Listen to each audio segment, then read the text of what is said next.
17चं पंचमंडळ आपण सुरू करणार आहोत. सेम पद्धतीने बॉईज अंडर 19 मध्ये देखील 810 संघांचा समावेश आहे.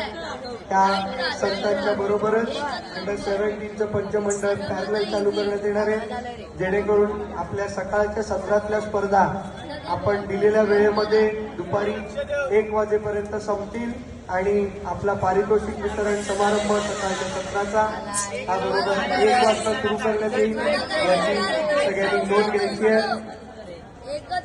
त्यानंतर संध्याकाळचं सत्र जे सायंकाळी 4 ते 9 या वेळेमध्ये असणार आहे.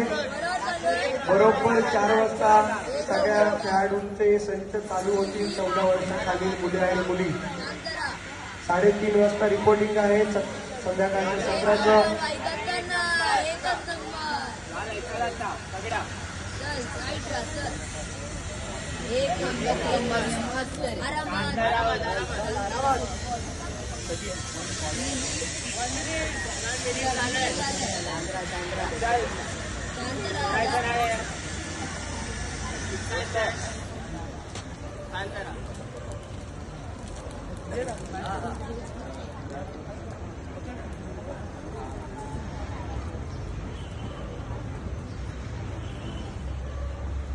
Done.